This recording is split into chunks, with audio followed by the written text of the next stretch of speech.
cuarto informe de gobierno y nunca es tarde para hacer una evaluación tanto del mensaje como de la situación que el mandatario en turno realiza de la realidad económica y social de nuestro país. Los presidentes suelen ser optimistas.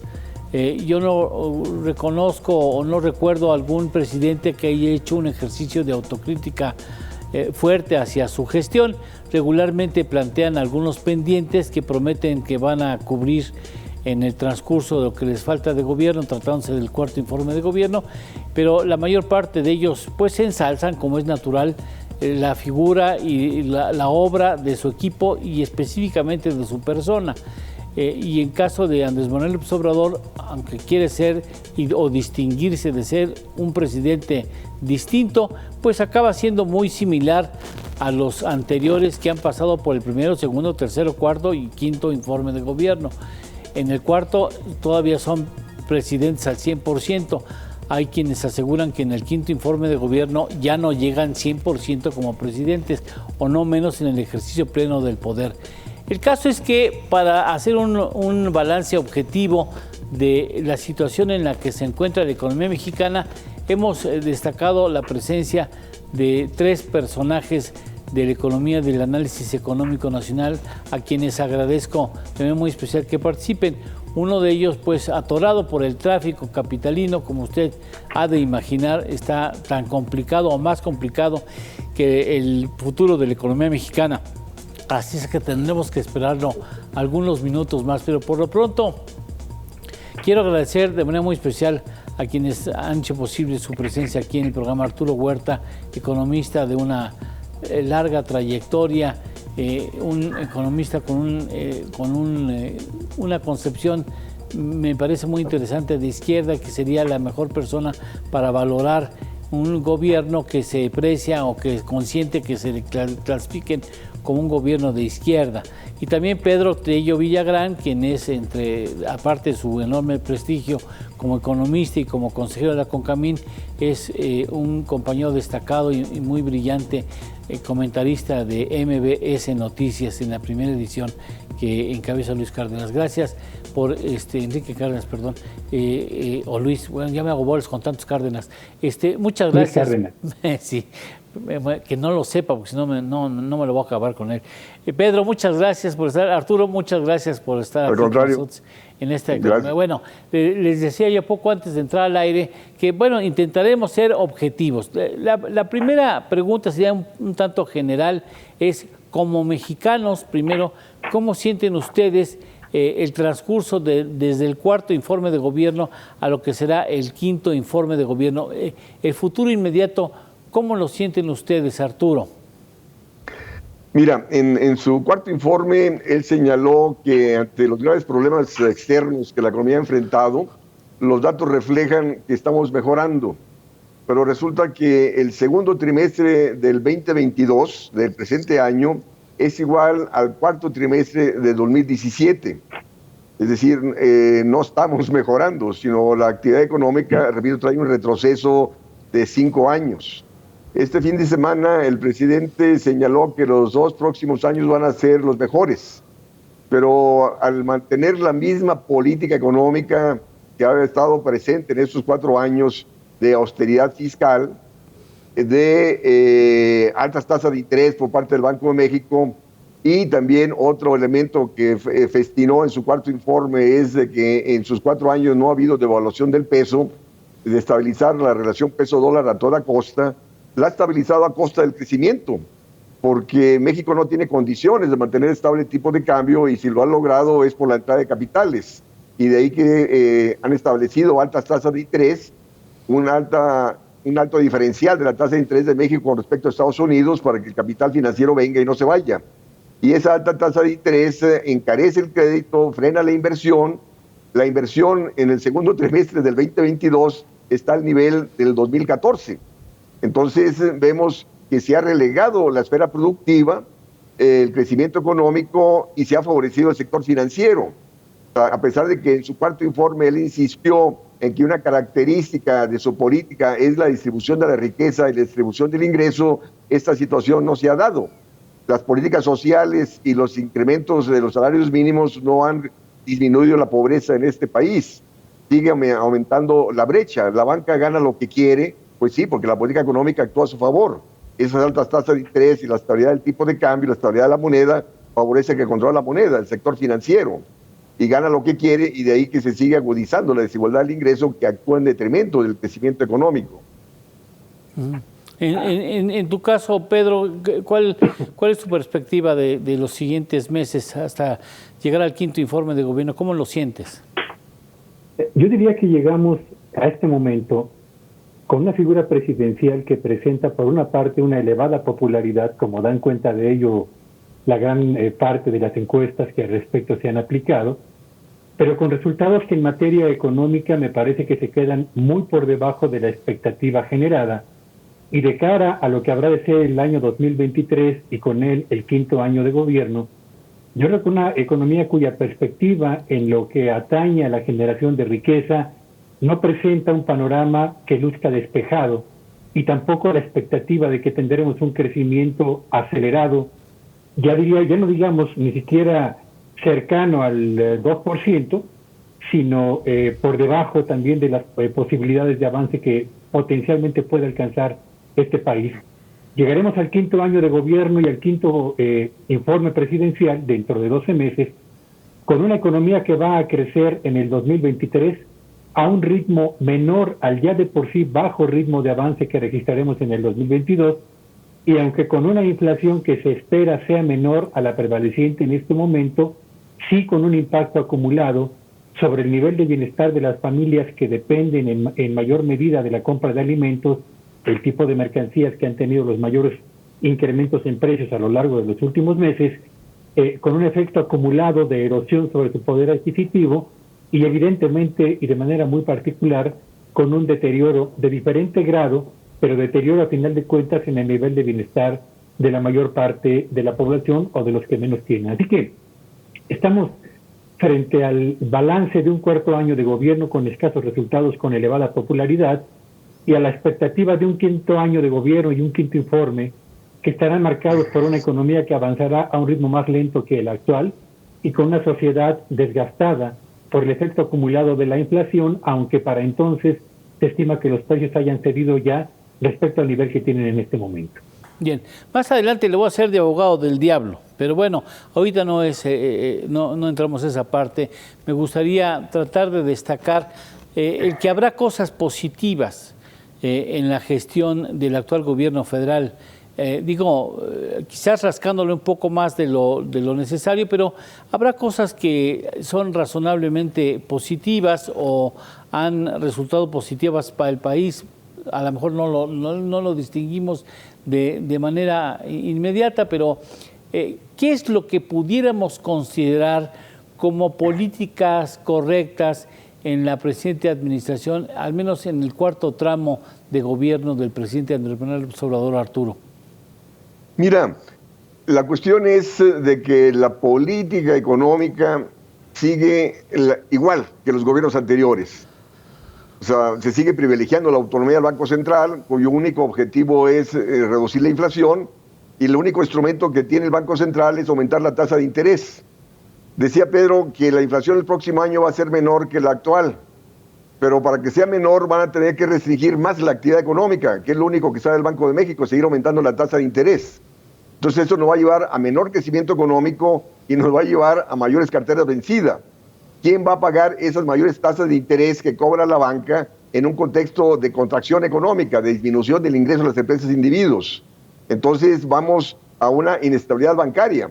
Y la banca, que ha venido ganando lo que quiere por las altas tasas de interés, va a terminar perdiendo. O sea, si tú me preguntas cuáles son los elementos positivos, pues uno de los elementos positivos desde mi perspectiva era tratar de recuperar la industria eléctrica para la nación. Pero bueno, el Congreso lo frenó. Y de hecho, el gobierno traía una iniciativa light, donde solamente pretendía rescatar el 54% de la industria eléctrica. Para mí un sector estratégico debe ser el 100% del Estado, para que actúe a favor de la dinámica económica y contribuya a disminuir la inflación y mejorar el poder adquisitivo de la población. Porque si se privatiza ese sector, pues se va a traducir en alza de precios que te frena la actividad económica y te afecta el nivel de vida de la población. Pero bueno, os digo, porque si tú me dices, bueno, ¿qué pienso del Tren Maya o del Tren del Istmo de Tehuantepec, también donde el gobierno ha canalizado grandes recursos? Pues no, son proyectos fallidos desde mi perspectiva. El gobierno debió haber apoyado a la esfera productiva en el 2020 y haber evitado que en 18 meses cerraran 400,000 empresas. El gobierno dijo, no, yo no voy a apoyar las empresas que se las libren por sí solas. A ver, todo gobierno... Sí, sí. ¿Tú estás a favor de la idea o de la probabilidad que tuvo el gobierno de haber apoyado, haber destinado recursos fiscales en apoyo a las empresas, cosa que no hizo el gobierno? Efectivamente, o sea, todo gobierno debe apoyar, Eduardo, la esfera productiva, porque es la generadora de riqueza y la generadora de empleo. Entonces, no apoyó a las empresas, cerraron 400,000 empresas en 18 meses y hoy día hay los resultados. Eso, aunado a la contracción de la inversión pública y privada, se ha traducido en escasez de productos que están presionando sobre precios y están presionando sobre importaciones. Está aumentando el déficit de comercio exterior este año tremendamente. Y ahí siguen las presiones inflacionarias. ¿Por qué? Porque se relegó la esfera productiva, no se apoyó a las empresas productivas industriales y agrícolas. En ese punto, ¿estarás de acuerdo, Pedro? ¿Estás de acuerdo con la posición de Arturo? Sí, por supuesto. A ver, yo creo, déjame poner rápidamente los 3 factores que yo creo que vale la pena aquilatar como decisiones apropiadas de este gobierno. La primera y la más importante es la política salarial de recuperación del salario mínimo. No hay un gobierno de la posrevolución que haya impulsado una estrategia de consolidación y de mejoría en el salario mínimo de la mayor parte de los trabajadores en México. Eso me parece que hay que aquilatarlo en su justa dimensión. Segundo, ha hecho de la política social o del gasto social una herramienta poderosa para mantener cercanía y crear una suerte de red de contención para la mayor parte de los hogares mexicanos. Y yo creo que la pensión a los adultos mayores, la pensión a los discapacitados y los apoyos sociales que en general se han ido distribuyendo apuntan en el sentido correcto en un país con tantas desigualdades y donde los requerimientos de soporte para quienes menos tienen eran absolutamente indispensables y de corto plazo. Y el tercer factor que creo que vale la pena señalar, aunque este colga prendido de alfileres, es el mantenimiento de el control en las finanzas públicas. No tenemos un déficit en las finanzas que atente, digamos, contra el ambiente macroeconómico de nuestro país. Habría que ver si la forma bajo la cual han mantenido este equilibrio es la apropiada o no, pero por lo menos existe equilibrio. Y del otro lado, los puntos que me parece a mí que vale la pena destacar como los incorrectos es la ausencia de una auténtica política de desarrollo que impulse el crecimiento incluyente de regiones, de sectores económicos y de empresas en un país donde las desigualdades en los grados de desarrollo están a la vista de todo el mundo. Y agregaría además de esto que la ausencia de un compromiso más serio a favor del apoyo de las empresas durante la pandemia ha ocasionado lo que bien señalaba Arturo, que es el que haya transcurrido más de 1 año y medio sin que la economía mexicana recupere el mismo nivel de actividad productiva que tenía antes del arribo de la pandemia, a diferencia de Estados Unidos, que les tomó solamente 6 meses recuperar el mismo nivel de actividad económica, o de Chile, que a la vuelta de 9 meses ya había alcanzado nuevamente los niveles de economía prepandémicos. Arturo, ¿coincidirás con Pedro que el asunto de la recuperación del salario sí es algo que se le puede acreditar al gobierno? Mira, si nosotros vemos la estructura salarial, lo que ha pasado es de que las empresas han desocupado muchos trabajadores y los han vuelto a ocupar con 1 o 2 salarios mínimos. Resulta que el 70% de la población ocupada está entre 1 y 2 salarios mínimos y ha disminuido el número de trabajadores que gana arriba de 2 salarios mínimos. Es decir, se ha depauperado la estructura salarial en el país. Sí. Y en consecuencia, eso te merma el consumo y te merma la dinámica económica. Y las políticas sociales no te han contrarrestado la pobreza, porque este desempleo, subempleo y esta estructura salarial depauperada, repito, te sigue manteniendo la pobreza, te sigue incrementando la pobreza, y ya están los datos de Coneval. Y otro elemento que también difiero de Pedro es la austeridad fiscal, el equilibrio fiscal. Eso es política causante de la desaceleración de la actividad económica. En un contexto donde te caen las exportaciones, como en el 2020, te cae el consumo y la inversión privada, el gobierno tiene que incrementar el gasto público gastar más allá de lo que recauda para contrarrestar la caída de la demanda y evitar una fuerte caída de la actividad económica. Si caímos el 8.2% en el 2020 y hoy día estamos en niveles del 2017, en gran medida es por la austeridad fiscal y por las altas tasas de interés predominantes. Antes de que incorporemos a Ernesto Fárez Santoscoy, que ya está escuchando las argumentaciones de ustedes, Pedro, esa parte de la falta de inversión, sí es una cuestión que supongo que tú lamentarías, como muchos otros economistas o mexicanos, el hecho de que el gobierno se abstuvo de invertir y en ese sentido no da pie a que la iniciativa privada le entre también, o sea, le siga al gobierno y ponga dinero sobre la mesa. Si es que hubiera reglas claras y un respeto hacia los trabajos de inversión, que ese es otro punto que trataremos en el transcurso de este programa, Pedro. A ver, solamente para retomar un poco, así como dije en el Congreso por alusiones personales, Arturo. A ver, Arturo, yo diría que valdría la pena recordar que aún antes de que empezara esta administración, el número de trabajadores que en el sector formal, pero también en el sector informal, se contrataba con ingresos que no superaban los 2 salarios mínimos, reportaba un crecimiento que duplicaba el avance de los trabajadores con ingresos salariales superiores a 5 salarios mínimos. Ya traíamos una tendencia a la depauperación del empleo, particularmente a la concentración en los estratos más bajos de ingreso. ¿Por qué vale la pena reconocer el incremento del salario mínimo? Bueno, pues porque precisamente lo que buscó era que esa tendencia que ya existía, por lo menos contara con un límite que en este caso estaba marcado por los incrementos salariales al mínimo, insisto, no se habían dado desde la década de los 80 para acá. Y segundo, yo creo que por eso yo comentaba, el asunto de conservar la estabilidad en las finanzas públicas me parece que es un logro que debemos aquilatar en su justa dimensión.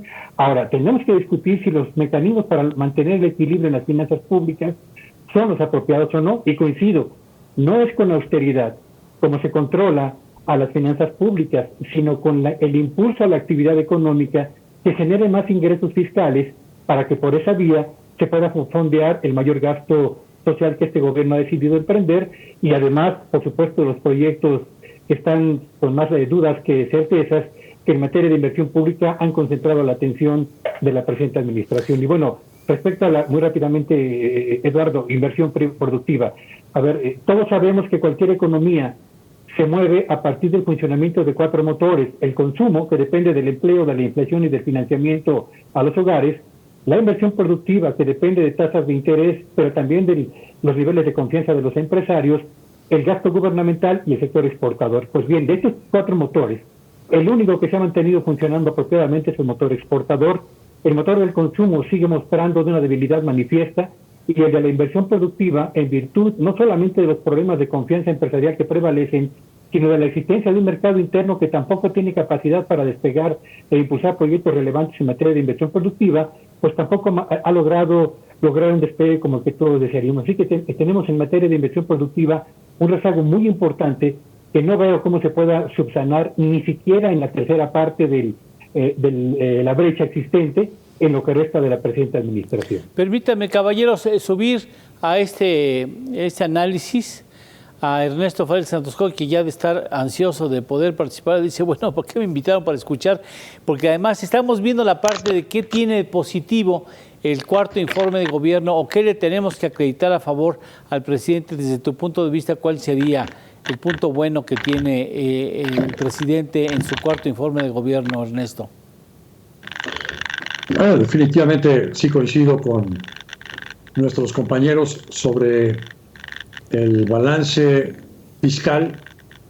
Es un logro que sí se debe de aquilatar, aunque si vemos a costa de qué, bueno, pues quizás ya no sale tan bien librado.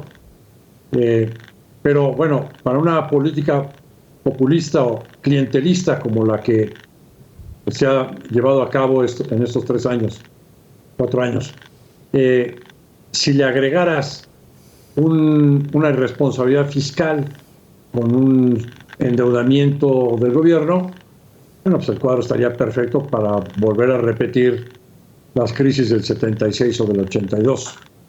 Entonces, aquí, afortunadamente, hay una disciplina fiscal, pero quizás el costo social de esa disciplina fiscal sea excesivo.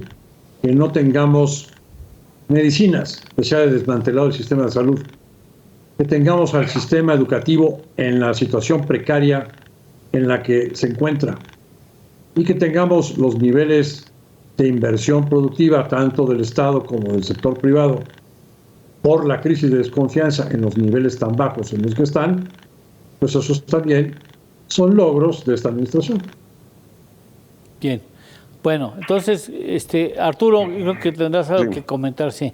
Sí, bueno, Eduardo tiene un libro mío titulado La austeridad fiscal, causas y consecuencias, que salió publicado a fines del 2019, donde yo ahí analizo que la responsabilidad fiscal debe ser crear condiciones de crecimiento. O sea, no hay que evaluar la política fiscal en torno a su equilibrio fiscal o no endeudamiento, como han hecho los gobiernos neoliberales y el actual. La política fiscal hay que juzgarla en torno a su impacto sobre la actividad económica. Y repito, no ha actuado en forma contracíclica. O sea, si te cae la actividad económica, el gobierno tiene que gastar lo necesario para mantener la dinámica económica y la generación de empleo. Ahora, es diferente con respecto a esta preocupación de Ernesto respecto a la deuda. O sea, yo estoy totalmente en contra de la deuda externa. No hay que recurrir a la deuda externa porque México no emite dólares. O sea, el gobierno debe financiarse en su moneda, ¿no?, en favor de lo productivo. Y al impulsar la actividad económica, al generar efectos multiplicadores, va a recaudar más, ¿no? Es diferente un 20% de 100 que un 20% de 200. Si la actividad económica se duplica a 200, el gobierno va a recaudar 40.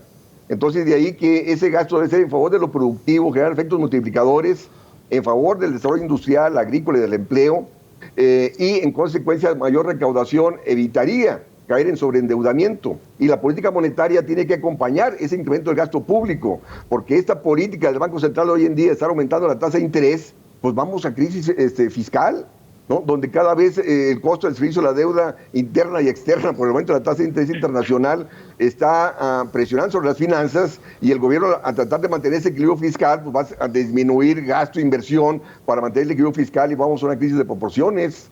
Entonces, de ahí que mi planteamiento es que la política monetaria tiene que acompañar la política fiscal en favor del crecimiento económico, cosa que no está haciendo. Pedro. A ver, yo diría que se vale mantener, y es además una condición indispensable para el crecimiento sostenible de cualquier economía, mantener finanzas públicas razonablemente controladas.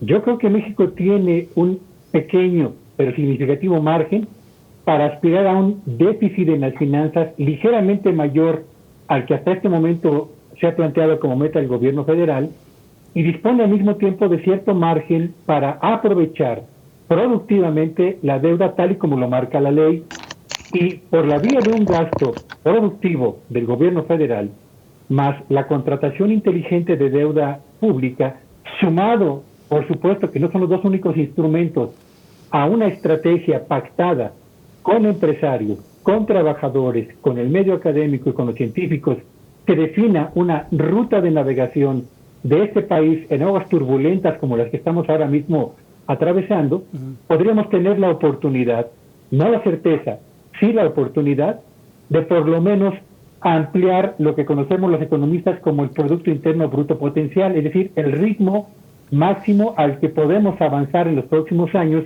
en materia de crecimiento económico.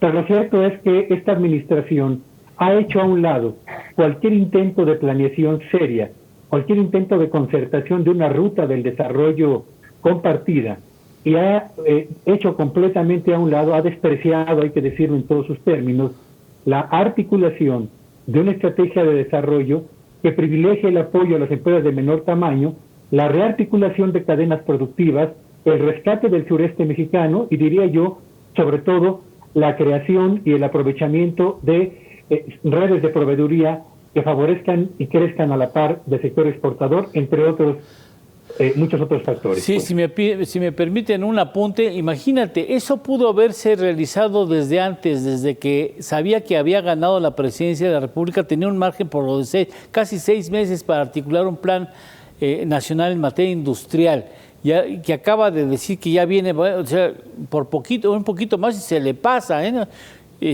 O sea, eso son, a mí me parece, Ernesto, que era cuestión elemental, o sea, era una...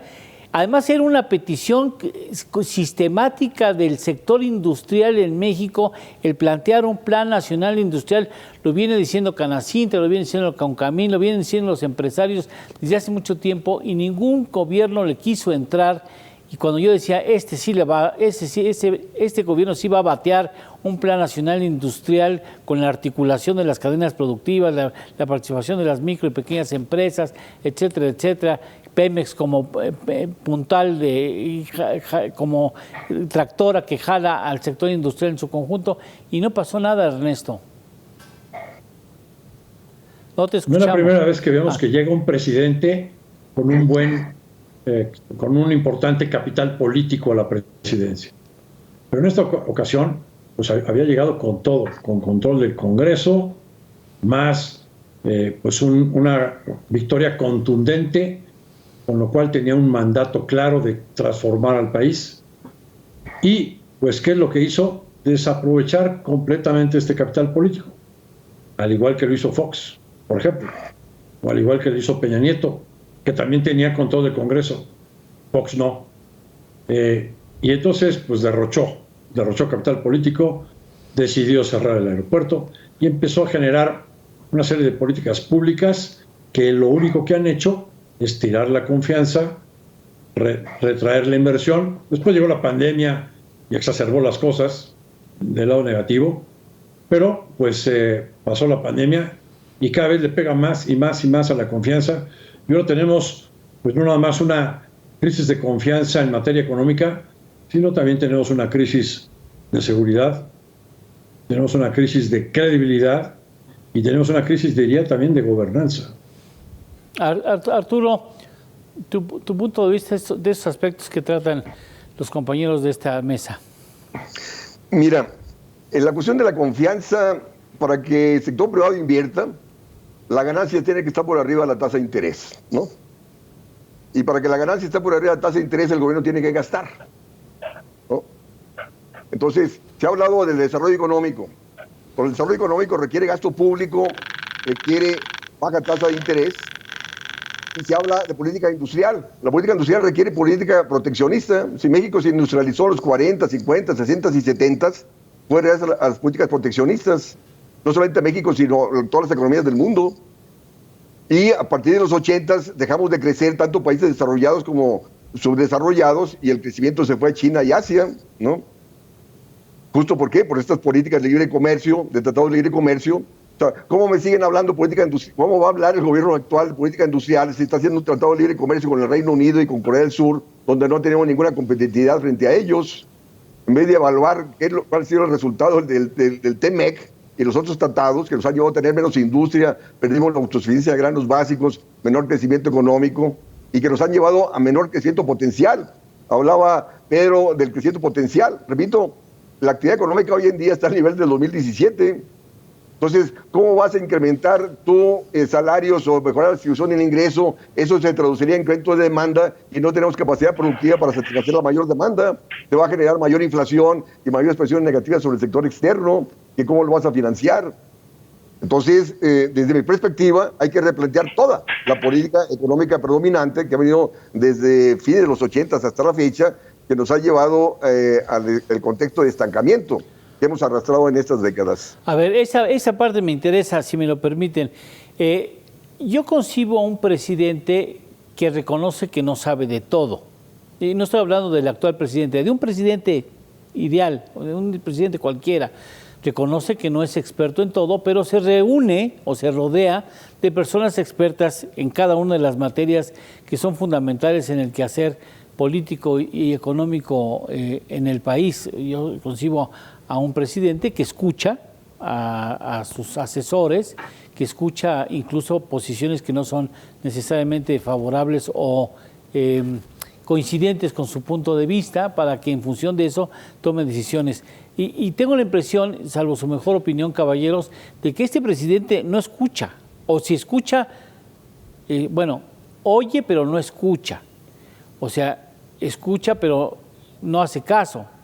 Si no coincide con sus ideas, desecha.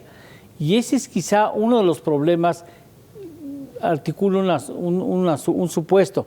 Quizás sea eso uno de los principales problemas que tiene la economía de este país, que contamos con un presidente que no está, digamos, no se le da la cuestión, la cosa económica, pero tampoco se deja ayudar y tampoco escucha o hace caso de opiniones que no necesariamente coinciden con su punto de vista, salvo su mejor opinión. Ernesto. Lo que estás opinando, ¿no? Y a lo que acaba de decir mi amigo Arturo, que quizás una política industrial moderna no requiere forzosamente de un proteccionismo. Me gustaría también escuchar qué dice Pedro, pero voy a dar un ejemplo. En Estados Unidos hay políticas públicas, leyes, que impulsan a la mediana y pequeña empresa, que obligan a las grandes industrias, a las grandes empresas, a contratar insumos o servicios de medianas empresas.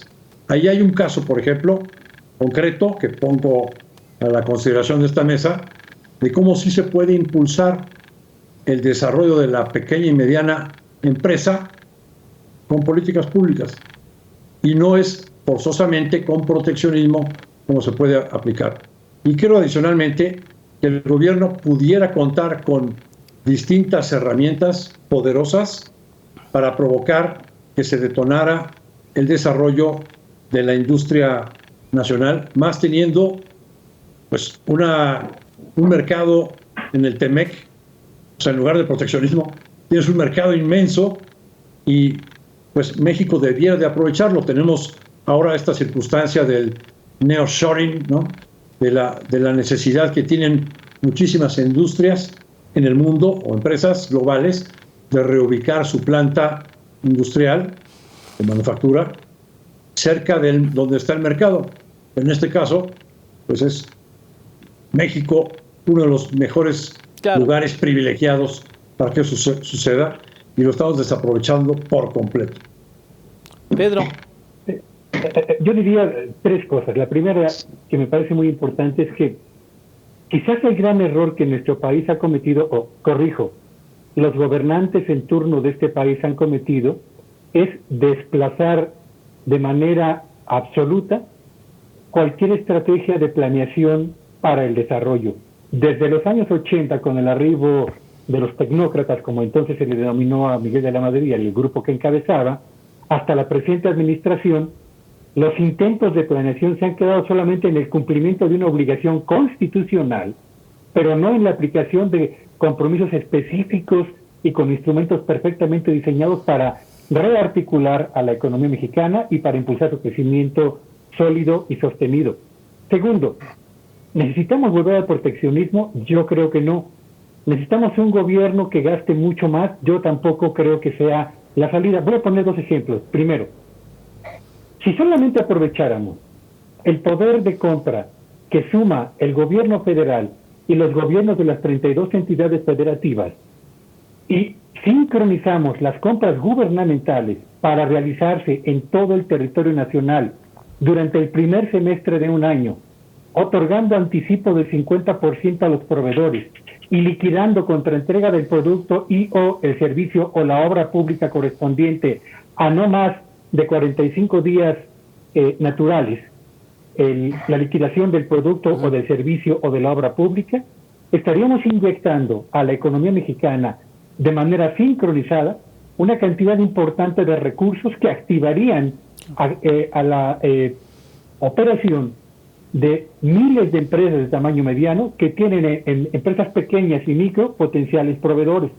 Así que si empezamos por aprovechar sincronizadamente el poder de compra del sector público, tendríamos un impulso inicial muy relevante para la reactivación de la economía. Y por otro lado, no puede haber país, y quiero ser muy preciso a este respecto, no puede haber país y tampoco puede haber política pública del desarrollo si se ha desmantelado precisamente a la banca de desarrollo, tal y como ha ocurrido en México. En Estados Unidos, el Small Business Administration tiene una oferta muy amplia de créditos, de apoyos fiscales, algunos de los financiamientos a fondo perdido, para que las empresas de menor tamaño, que están ubicadas en sectores donde es importante la vinculación tecnológica, porque están en la cresta de la ola del avance de la tecnología y de la innovación, para que empresas muy pequeñas dispongan de fondos, insisto, fondo perdido, para su tecnificación, la capacitación de sus trabajadores y para la realización de ensayos que les permita convertirse en proveedores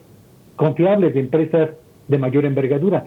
Eso es una muestra de lo que se ha hecho en otros países y de lo que en México no hemos podido hacer y podríamos hacer sin tener que buscar el regreso al levantamiento de fronteras que impidan la libre circulación de mercancías, y sí aprovechando aquello que teníamos y que podemos tener todavía en este momento con un uso racional de los recursos disponibles. Arturo, tu punto de vista.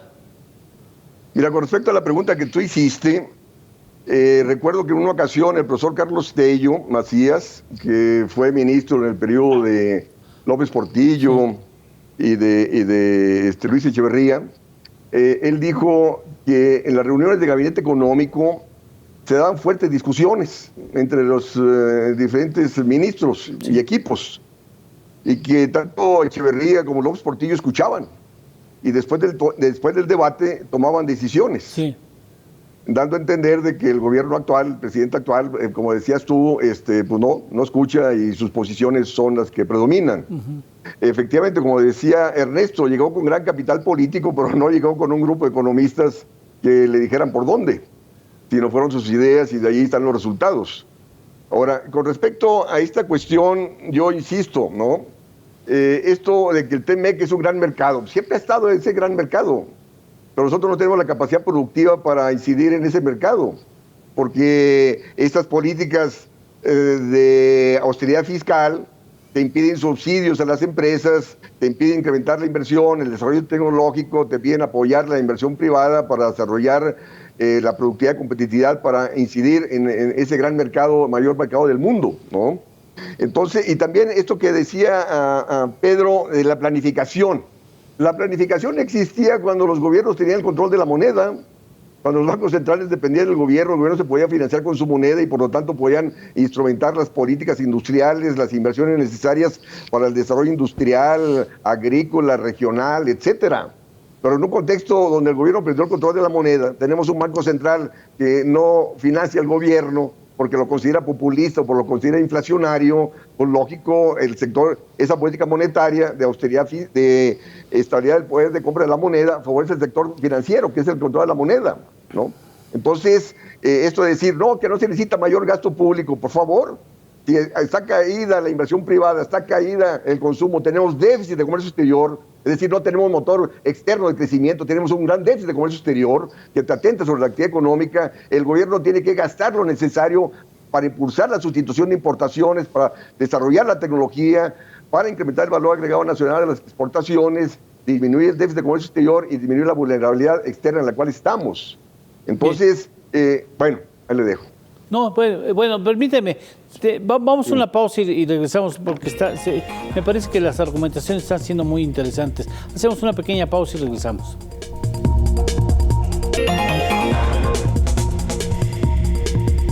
Bien, tengo la impresión que te interrumpí, pero bueno, quisiera que terminaste, Arturo. Nada más señalar lo siguiente, que el motor del crecimiento no va a venir de fuera. Viene un contexto recesivo mundial, en el 2023, y en consecuencia México tiene que volcarse hacia adentro. Y para adentro necesita incrementar el gasto público y bajas tasas de interés y tipo de cambio competitivo. Nada más. Bueno, ese es parte de lo feo. Ya me das pie para que vayamos a la parte de lo feo. Sí, que cae como anillo al dedo, ahora sí que utilizando un clásico, como anillo al dedo. Porque bueno, sí lo ves muy feo el asunto. ¿Lo internacional nos acabará pegando muy fuerte, Pedro? A ver, yo creo que se viene, no sé si una desaceleración prolongada, una recesión moderada, pero no veo en el horizonte una crisis de la actividad económica mundial. Particularmente en el caso de Estados Unidos, buena parte de los analistas señala que si hay recesión, si esta se llega a presentar, será de corta duración. ¿Por qué? Bueno, pues porque fundamentalmente el mercado de trabajo mantiene todavía signos bastante fuertes y el consumo sigue todavía avanzando con cierta fortaleza, lo que no garantiza que se vayan a mantener ambos signos hacia adelante. Lo que yo creo es que, partiendo del reconocimiento de que el panorama internacional es un panorama lleno de nubarrones. Y asumiendo que solo en la medida en la que seamos capaces de aprovechar las capacidades propias para generar riqueza, lograremos revertir este estancamiento casi permanente que hemos mantenido como economía durante más de 3 décadas, me parece que si no avanzamos por la vía de la articulación de un plan, insisto, consensuado por los sectores y con la definición precisa de instrumentos y al mismo tiempo de metas muy precisas, lo que sea que hagamos no pasará de ser un esfuerzo parcial, seguramente bien intencionado, pero con resultados que se van a quedar muy por debajo de las necesidades de este país. Recordemos, en México la historia de las últimas 4 décadas son la historia de un país donde se ha presentado un choque entre las promesas de bienestar de quienes han tomado el poder ejecutivo en nuestro país y una realidad que se queda muy lejos de esas propias promesas. No solamente hemos perdido capacidad para avanzar a un ritmo más acelerado, sino que hemos minado las propias bases del desarrollo sostenido y yo diría cada vez más incluyente de una economía que durante años lo fue y nos permitió avanzar a ritmos del 6% anual hasta el año de 1982, con todos los desequilibrios que entonces prevalecían. Ernesto. Justamente que es quizás algo más pesimista, sí creemos que el escenario más probable para la economía de Estados Unidos es una recesión que pudiera aparecer en el primer semestre del 2023. O sea, no vemos un aterrizaje suave de la economía, sino realmente una recesión. Y esta está provocada porque la Reserva Federal está teniendo que actuar después de haber tenido un gran error de menospreciar el fenómeno inflacionario que se estaba dando en el mundo. Perdona que te interrumpa. A lo mejor desde antes, Ernesto, a lo mejor el error viene desde esa forma de extender estímulos a la economía para tratar de evitar las consecuencias del confinamiento. A lo mejor el error viene desde haber articulado políticas demasiado generosas a la economía. Perdón por la interrupción. Sí puede ser que tenga razón. Fueron exageradas la combinación de políticas fiscales y políticas monetarias con la pandemia. Pero el problema es que después se tardaron mucho tiempo en reconocer que la inflación era más un problema más permanente y más grave que lo que la Reserva Federal decía. Y entonces ahora están teniendo que actuar en consecuencia, subiendo las tasas de una manera muy violenta, lo cual, pues, junto con la caída de los mercados accionarios, se va a inducir a una recesión en el 2023. Pues nuestra estimación preliminar para el crecimiento económico del 23 en México es que vamos a tener en un año una contracción del 1% anual. No es una recesión sota del 8% como la que tuvimos en la pandemia. Pero, pues con esto, el sexenio en su conjunto va a tener una contracción, lo que no habíamos visto en toda la historia de la economía mexicana moderna.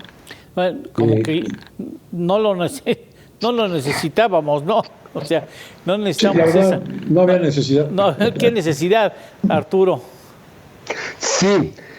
Yo quiero señalar, sí, porque hay muchos planteamientos de que Estados Unidos bajó mucho la tasa de interés, que incrementó mucho el gasto público y ahí la inflación. Pero la cuestión es de que si no hubiera hecho eso, si no hubiera bajado la tasa de interés a 0.25, si no hubiera incrementado el gasto público a niveles de 25% del PIB en el 2020, pues la crisis se hubiera prolongado. Ya se dijo, en 6 meses recuperó su actividad económica. Y la inflación es el costo del pleno empleo. Bajaron la tasa de desempleo a 3.5, aunque ahora con los datos que dieron el viernes ya pasó a 3.7. Entonces, y la gente tiene dinero para sortear la inflación, a diferencia en este país, que hay inflación y hay bajos salarios, hay creciente pobreza. Y Estados Unidos, yo estoy de acuerdo con Pedro, o sea, tienen condiciones para retomar su actividad económica. Tendrán una recesión el primer semestre del 2023, pero después van a tener condiciones de bajar la inflación y condiciones de crecimiento económico y alto empleo, a diferencia nuestra, que no tenemos ese manejo soberano de la política económica, monetaria, fiscal, en favor del crecimiento para encarar los rezagos productivos que están presionando la inflación y están incrementando importaciones caras. Entonces, la cuestión es, también retomando lo que ya se dijo, no tenemos condiciones endógenas ni manejo de política económica, ni condiciones productivas para sortear los problemas que estamos enfrentando. Entonces, en este momento la tasa de interés internacional, aunado a la tasa de interés interna, está presionando a las finanzas públicas, está presionando las finanzas de las empresas y las familias, y va a aumentar la cartera vencida. Y lógico, la banca va a terminar restringiendo, bueno, de hecho no prestó en el 2019, tampoco prestó en el 2020, 2021, y actualmente está prestando, pero va a tener problemas para recuperar esos créditos ante el escenario de desaceleración, incapacidad de pago de la deuda. Permítame ir a una pausa para regresar ya con la parte de las conclusiones de este ejercicio de análisis con respecto al cuarto informe de gobierno y la realidad económica a ese nivel. Regresamos.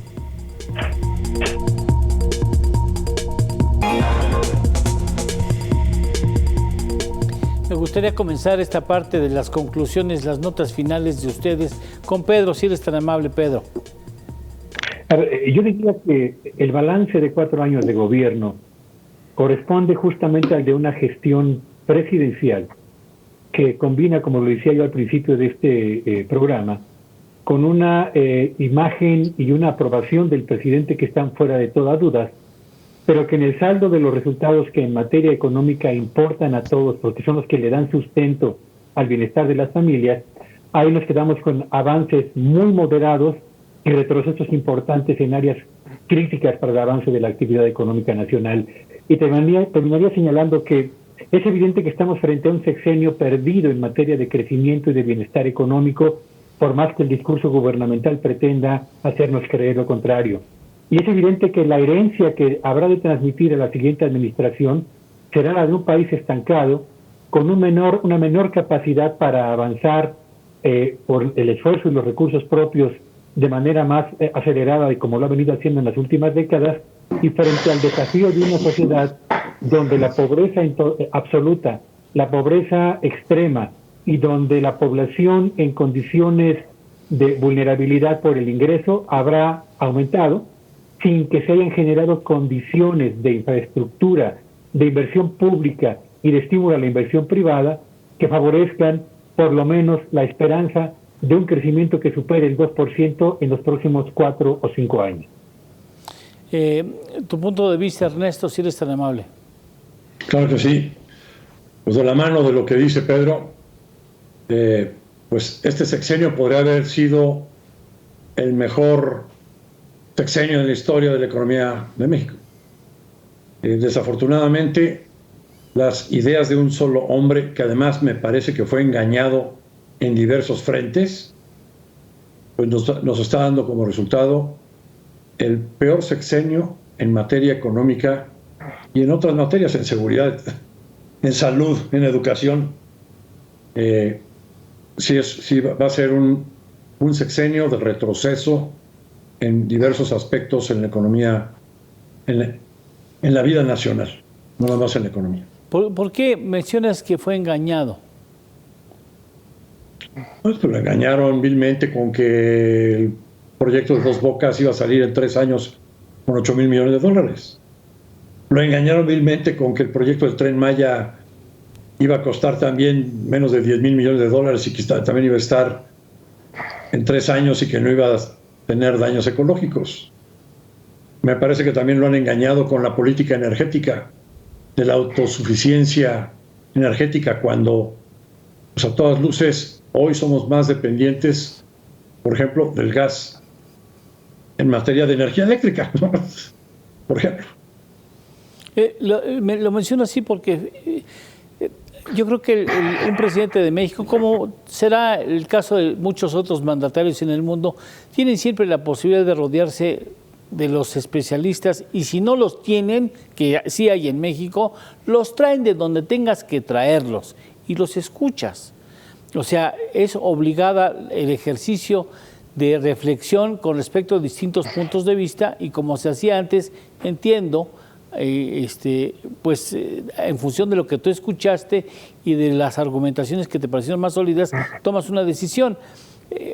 Porque, bueno, si tomaste nada más un punto de vista y te casaste con ella y no escuchaste a nadie más, pues la verdad, la culpa es, digo, no quiero debatir contigo, pero la culpa es de quien toma la decisión en su calidad de gobernante, que toma las decisiones absolutamente, como ha sido el caso de este gobierno. Pero bueno, finalmente se casó con las ideas que posiblemente no le ofrezcan jamás al país los resultados que estaba buscando Arturo.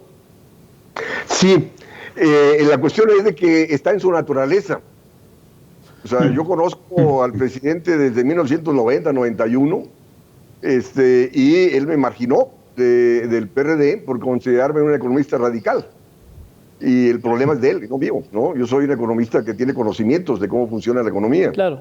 Entonces, la cuestión, esto con respecto a la aprobación de que tanto se menciona, yo aquí tengo dos dudas, o dos planteamientos mejor. Yo creo que las encuestadoras actúan en función del gobierno en turno. Y de ahí, desde mi perspectiva, están infladas esas encuestas. Ahora, el escenario que se viene en el país en el 2023 y 2024, se va a caer la aprobación del presidente, no tengo la menor duda, porque se va a recrudecer los problemas de pobreza, de desempleo, subempleo, deterioro del nivel de vida de la población, porque la inflación va a seguir, el desempleo va a seguir incrementándose, y también vienen los problemas de cartera vencida, vendrán los reclamos de los productores industriales y agrícolas, y en consecuencia, repito, vamos a un escenario muy diferente en lo político y lo económico. Se va a recrudecer más la problemática en el 2023. Y el problema es que los partidos políticos están sumisos, ¿no? Ninguno está haciendo reclamos de cambio de la política económica para tener política industrial, política agrícola, política de empleo, política de salarios. Nadie está mandando una política de incrementos salariales para compensar el deterioro de los salarios reales ante la inflación. Entonces se han mediatizado todos los partidos políticos y entonces el descontento que se está manifestando y se va a crecer el 2023 y 2024, no sé a dónde nos va a llevar. Pues terminamos este programa con lo feo. Claramente cumplimos nuestra misión de ver lo bueno, lo malo y lo feo. Y les quiero agradecer sinceramente a estos compañeros y pues personas tan destacadas en el mundo de la economía, como es el caso de Pedro Tello Villagrán, de Arturo Huerta y mi querido Ernesto Fares Santoscoy, siempre el hecho de que nos hayan ayudado a hacer un periodismo de reflexión, de análisis a partir de los conceptos de las personas que sí saben de lo que están hablando. Muchas gracias, han hecho un excelente programa gracias a sus puntos de vista, siempre honestamente planteados. Muchas gracias, Pedro. Muchas gracias, Arturo. Muchas gracias, Ernesto, muchas gracias a todos ustedes. Sí. Nosotros tenemos que ir a otro asunto que tiene que ver con las noticias. Yo estaba buscando a Joel aquí en el estudio, pero me dicen que está en Chihuahua. Así es que tenemos que ir hasta Chihuahua para estar bien informados contigo. Joel, ¿cómo estás? Hola Lalo, es un gusto saludarte. Sí, me fugué un ratito para visitar el estado de Chihuahua. Es la sede de la próxima edición del Tour Megatech 2022. Arranca mañana y pues nos dimos a la tarea de hacer un poquito de turismo. Te lo vendo rápidamente. Estamos en Quinta Gameros. Es uno de los edificios más bellos del estado y a nivel nacional te lo quiero presumir. De verdad que es una joya. Ha vivido varios episodios de la historia mexicana, sobre todo en el contexto de la Revolución. Fue construida en 1907, para 1910, cuando arranca la Revolución, pues ya no la pudieron habitar y a partir de eso pues ha fungido como cuartel, como residencia de los personajes grandes de la Revolución, como por supuesto un semillero de la Universidad de Chihuahua, ahora como centro cultural, y nos vamos a meter a las habitaciones, la sala, el comedor, Qué los belleza. Baños. Es un punto de interés histórico, de interés cultural, y así que los invitamos a que recorran con nosotros este edificio y también, pues por supuesto, la invitación a que no se pierdan mañana el Tour Megatech 2022. Ya está todo listo, los invitamos. Por ahora nos vamos a la pausa, Lalo. Un privilegio estar contigo, nos quedamos, por supuesto. Gracias, vamos a la pausa, volvemos.